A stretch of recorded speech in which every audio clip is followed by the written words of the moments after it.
Exchange rates have a crucial role in international trade, and governments have a choice of exchange rate systems. These are floating exchange rate.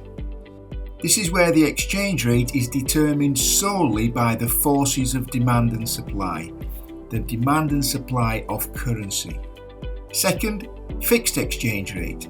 This is a system where the government ties its exchange rate to the price of another currency. The last time the UK tried this was in 1992, when we joined the exchange rate mechanism with a view to joining the euro.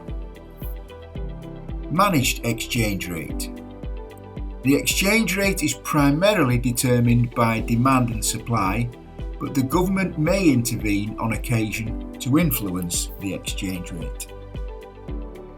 Let's look first of all at floating exchange rates. A floating exchange rate is an exchange rate that is set purely by the forces of demand and supply. A floating exchange rate is free from government intervention. It's freely floating and will change purely because of the forces of demand and supply. The things that will cause buyers to buy the currency and sellers to sell the currency. Firstly, exports of goods and services would affect the demand for the currency.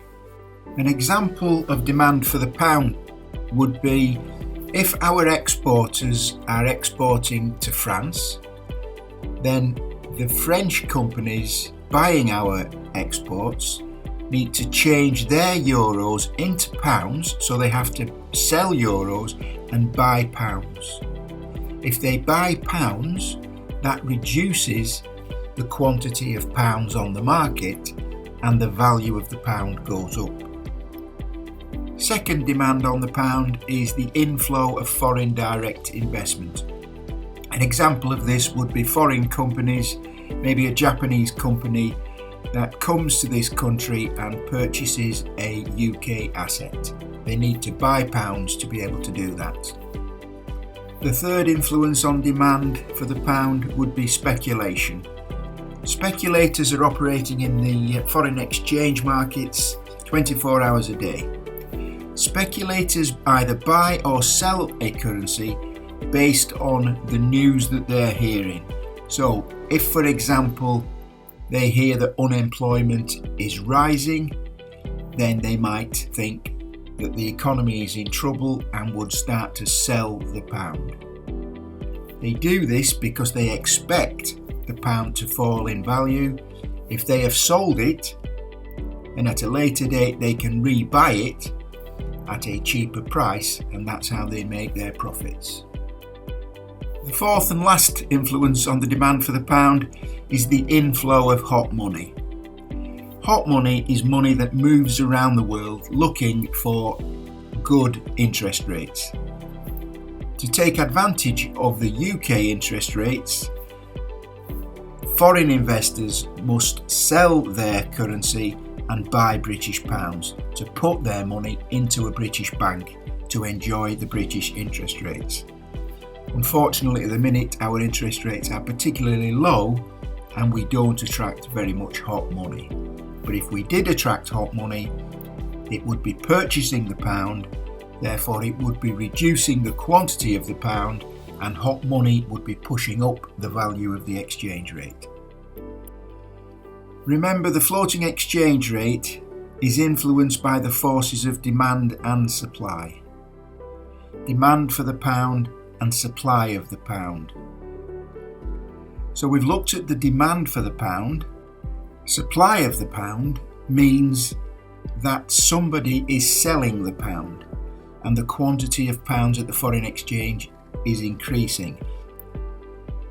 If the quantity of the pound is increasing, it's not scarce, therefore the value goes down. So the first reason for the increase in the supply of the pound is imports of goods and services. We import more than we export around the world. Our imports mean that we have to sell the pound which increases the quantity of the pound. We sell the pound to be able to then buy the foreign currency to buy these imported goods. We're purchasing euros, we're purchasing dollars to buy imported goods. The second reason that the supply of the pound increases is an outflow of foreign direct investment. So, as we've said earlier, the Japanese companies buy British assets in the same way British companies buy foreign assets, and that's an outflow of foreign direct investment. The third point is speculators again. Speculators selling the pound because they think the news is going to be bad. The fourth point is outflows of hot money. In this country we have rich individuals who would also be looking for good interest rates around the world, and when they find them they will be selling the pound and buying that currency to put their money into the foreign bank account. Advantages and disadvantages of a floating exchange rate system. Advantages. First advantage: automatic adjustment of balance of payments. Countries with a large balance of payments deficit will find their currency weakens as they sell currency to buy imports. The weaker currency then makes exports more price competitive, which helps to improve the balance of payments deficit, automatically adjusting. Secondly, flexibility. A floating exchange rate system means that the government isn't tied into trying to maintain a particular exchange rate. Trying to maintain a particular exchange rate is expensive, as the government or the central bank would have to purchase its own currency, but it would do that by spending its foreign reserves. This links to the third point, which is low requirement to hold large foreign exchange reserves.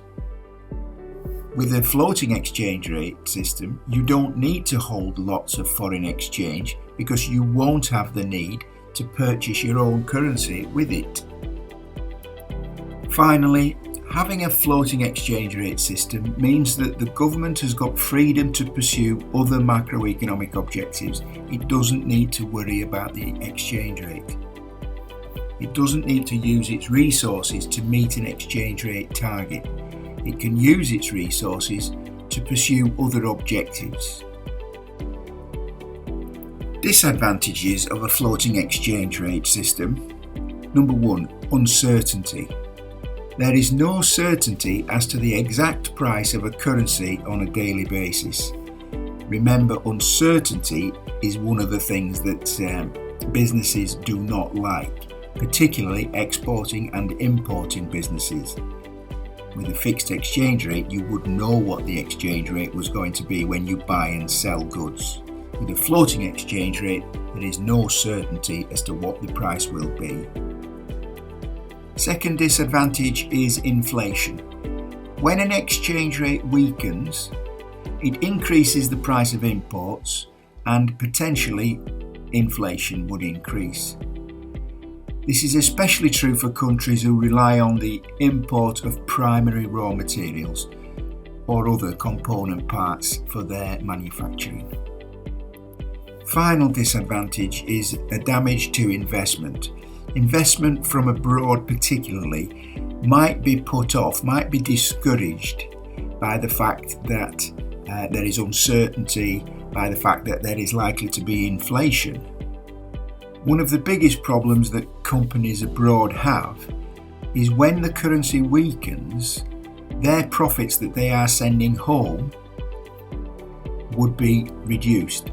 For example, a company earning money in pounds in this country would have to turn those pounds into their currency, so turn them into dollars, and if the currency is weak, they will get less dollars. So when they send home their profits back to America, those profits would be reduced because you're not able to buy as many dollars.